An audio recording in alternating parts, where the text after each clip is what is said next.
So I'll stop here and turn this over to Patrick. Thank you, Dan. We're going to transition just a little bit. And I get to talk about all of this great work that's demonstrated the value of veteran-directed care.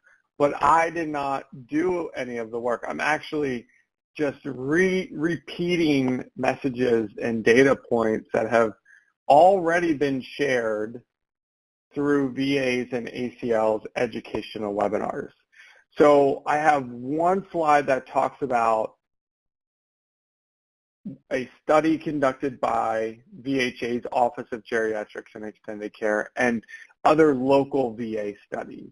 And then I'm going to present research, 3 different aspects of research that were funded as part of a HSR&D evaluation of veteran-directed care, which was conducted by the Partnered Evidence-Based Policy Resource Center, or PEPRAC, in collaboration and partnership with researchers from Brown and Duke. Merle Edwards-Orr, who had a very important part in that evaluation, is also here. So I'm going to share some of the most impactful and meaningful pieces of that evaluation. But I'm going to move through it relatively quickly, but the slides are here for you. And I'm going to show you where the full presentations of each of these are located as well. So let's first talk about some research that was conducted by Geriatrics and Extended Care, the office where Dan is from, as well as other local VA medical centers. So these were started early on. We know that VDC is built off of a model of self-direction that's prominent outside of VA, but what does VDC mean for VA? Dan's captured this, but what we found is that veteran-directed care, for a host of reasons, positively impacts decreasing nursing home use after VDC enrollment, and you see that here in red. And some of our early adopters of veteran-directed care conducted local, we call them sustainability studies, to say, hey, what type of return on investment are we realizing as a result?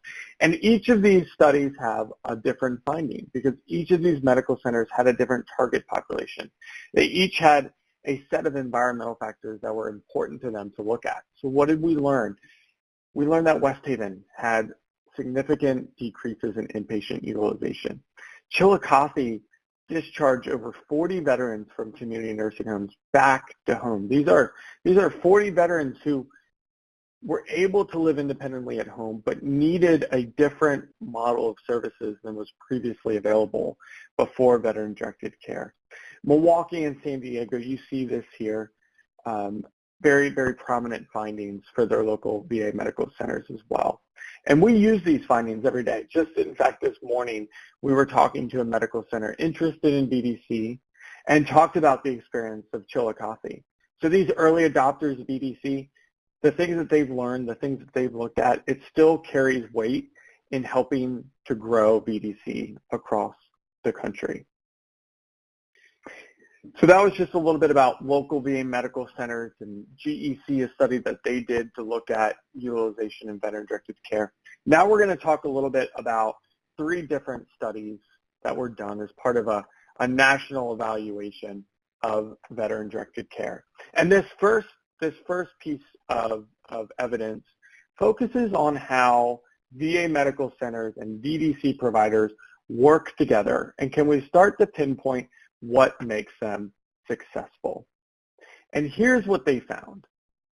They found that in order to be successful, in order for implementation, so getting off the ground, 2 things need to be there. First, external change agent. So that would be when a veteran, a congressional representative says to a VA, to a VDC provider, hey, how can we get this program locally? But in addition to that, it requires internal networks and communication. So that means, if I had to summarize it, I'm not going to do as good of a job as the researchers, but what that really means is that there's internal buy-in and there's a social network internally that says, we're going to do this program. It's important to us, and we're going to talk about why it's important. We're going to talk about how we're going to do it.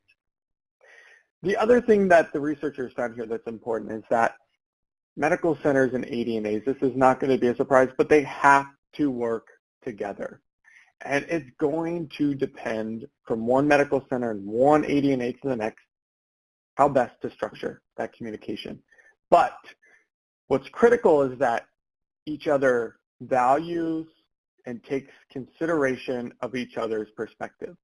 Because those internal settings, the environment, the culture, the stressors, the climate, they're going to be different from a VA medical center to a VDC provider. And you really need to spend that time understanding each other's perspective and a place of respect in order to be successful with implementation. And that really radiated with us and something we're still trying to really think about.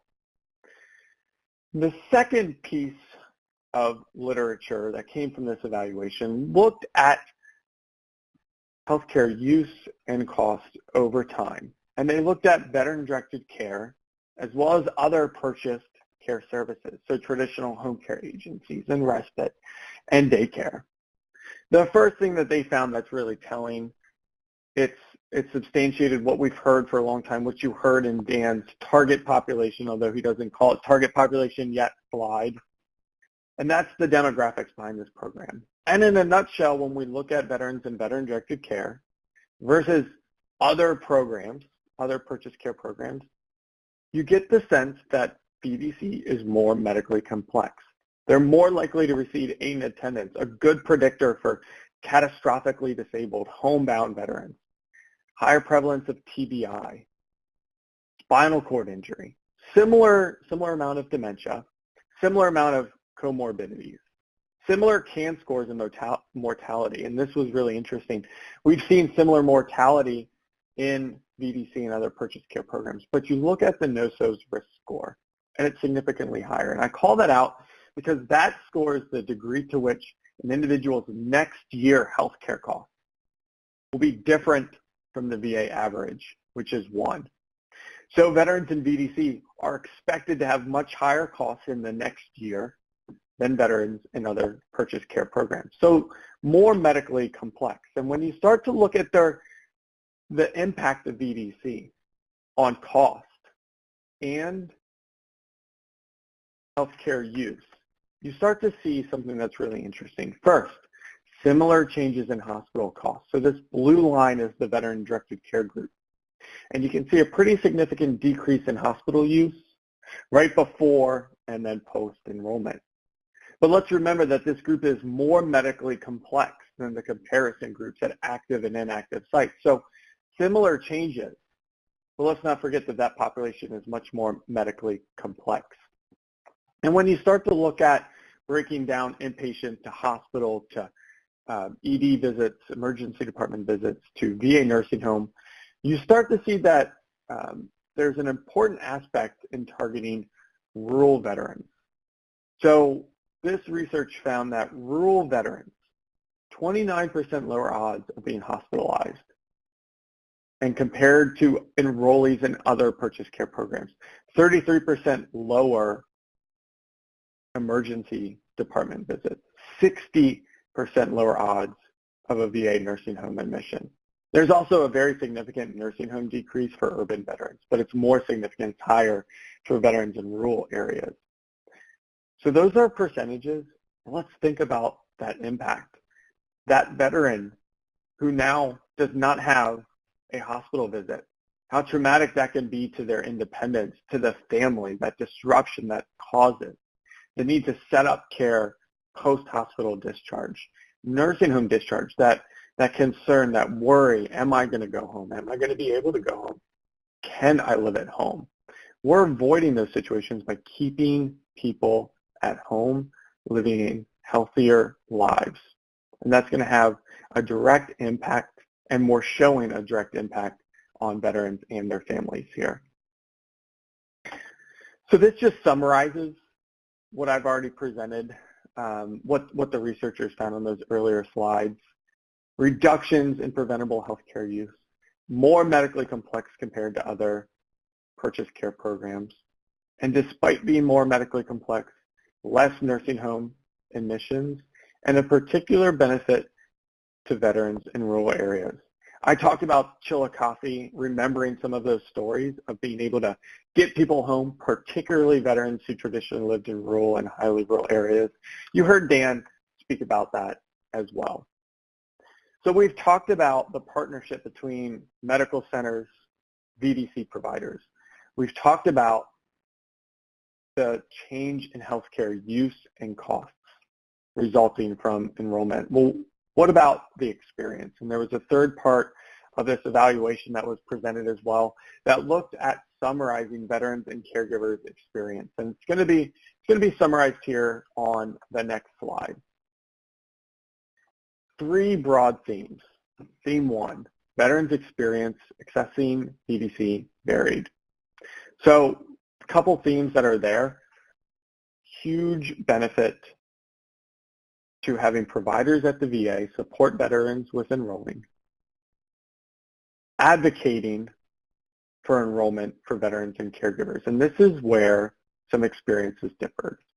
So in some, medical centers were able to identify these veterans while they're in a hospital, when they're getting ready to go home from a nursing home, say, hey, do you think this program is right for you?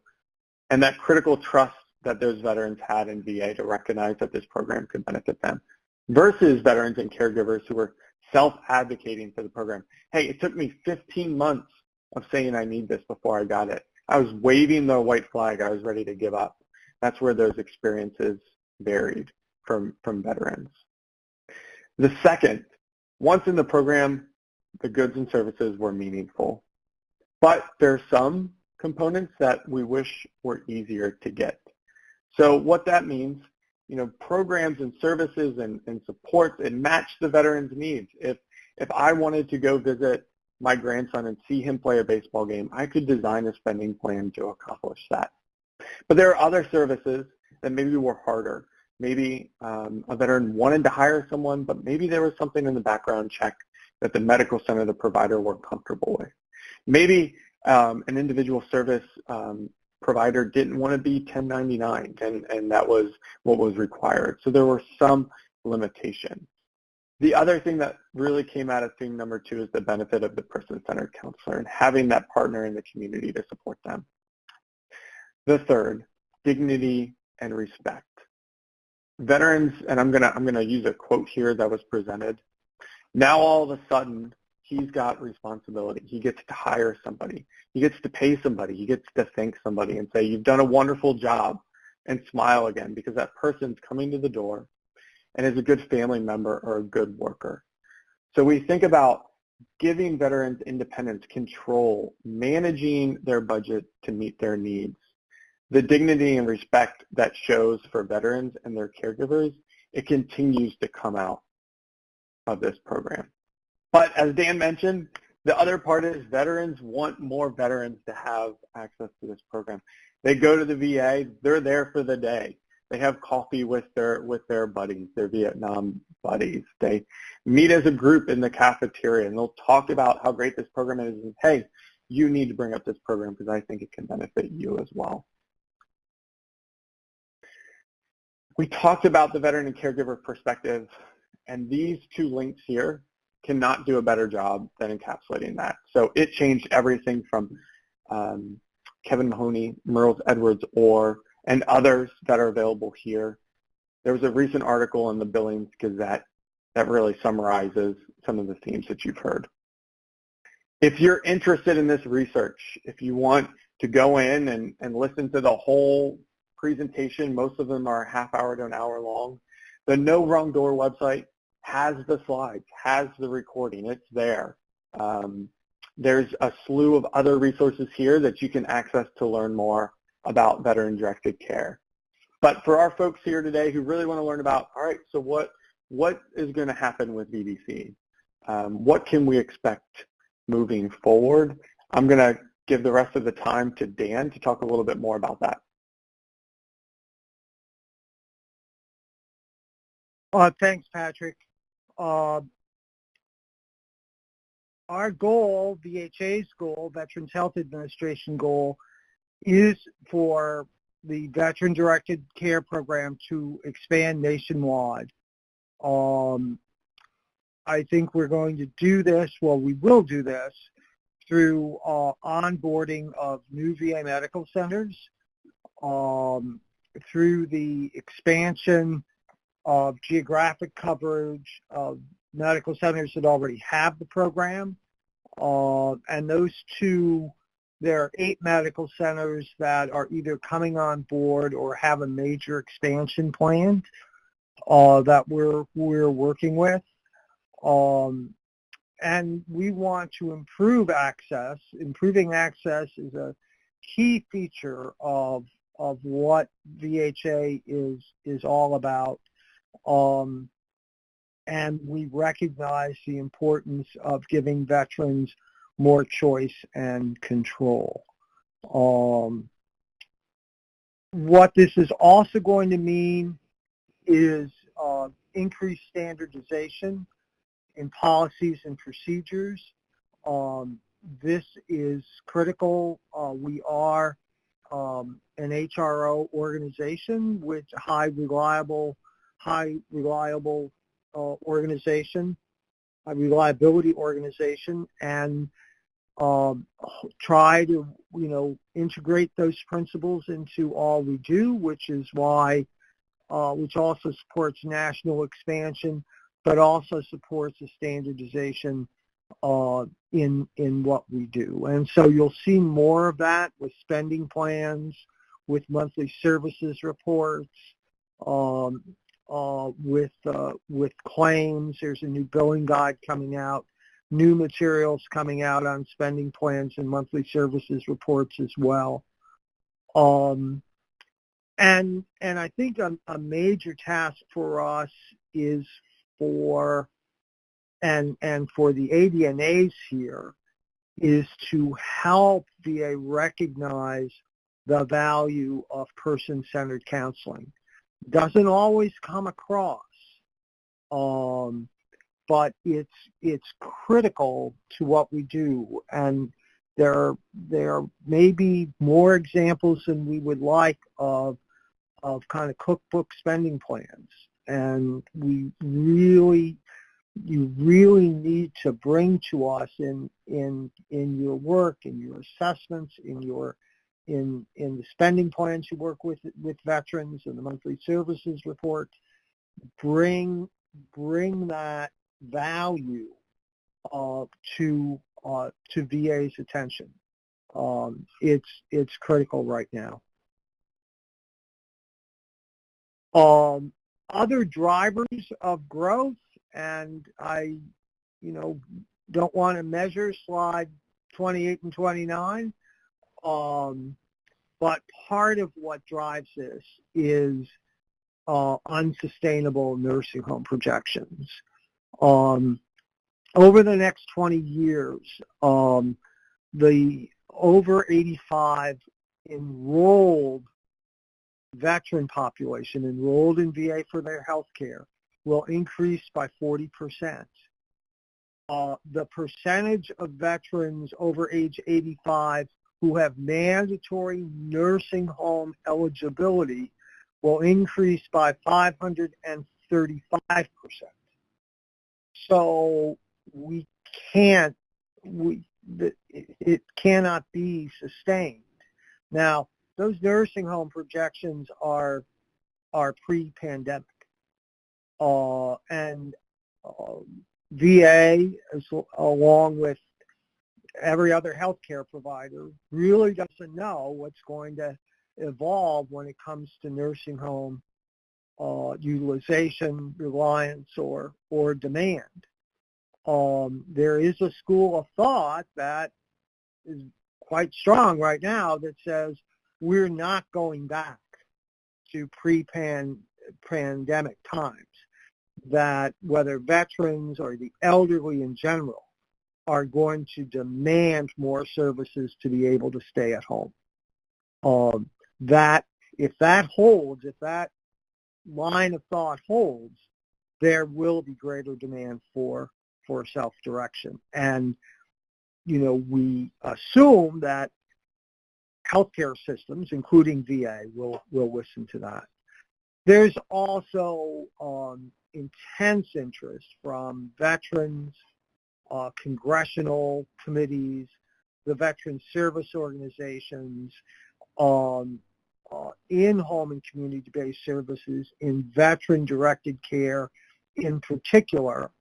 And there is a new administration which has a strong interest in home and community-based services and caregivers and family caregiving. So this is another push forward.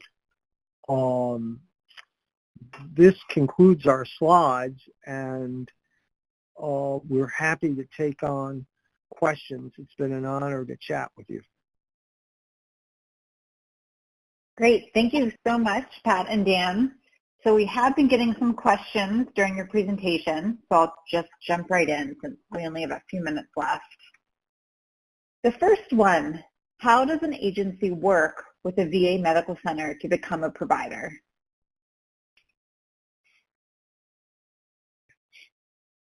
You need to find a light. If you're starting cold, you need to find a likely champion for home and community-based services. You can, and that's going to differ at every medical center. You may need to do some searching. Every medical center has a primary point of contact for geriatrics and extended care programs. That's the person, that should be your go-to person. Other people that are key, the chief of geriatrics at the medical center. Most medical centers have a geriatric service. That would be a key person. The director of our home-based primary care program would be another point of contact you might use. Every medical center has a home-based primary care program. They're often involved with all of our home care programs. Home-based primary care is primary care delivered in the home, so it's a highly medical model. I think the other is probably the chief of social work. Would be a key person to touch base with at a medical center.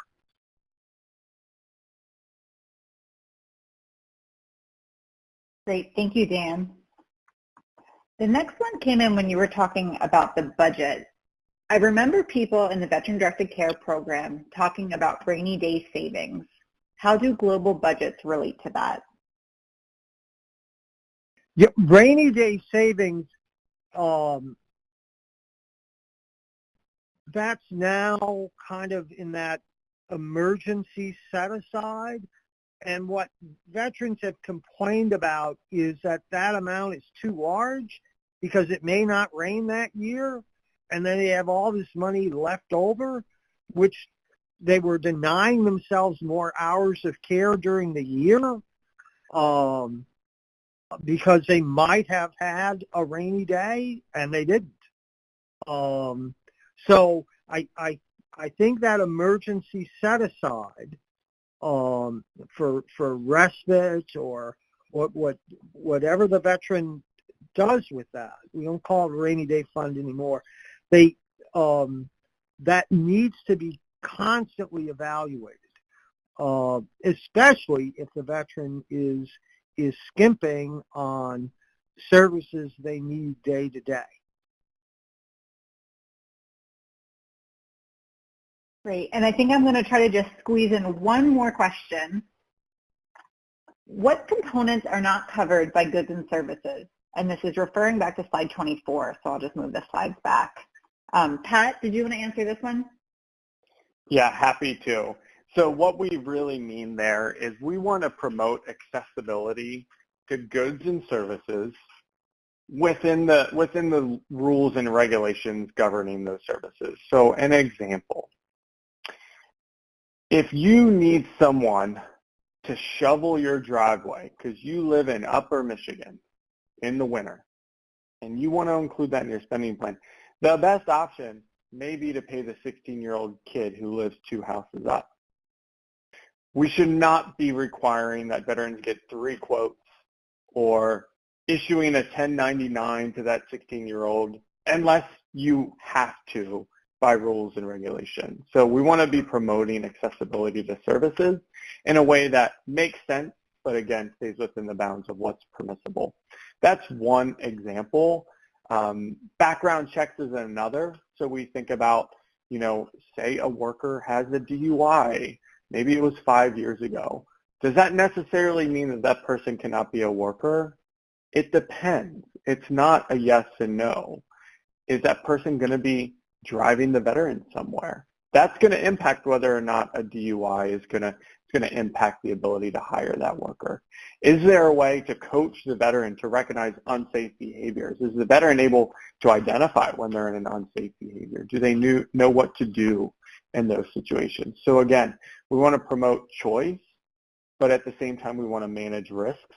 And we want to do that in a way that respects the parameters in self-direction and hiring workers, as well as purchasing other goods and services. So that's what we mean by that.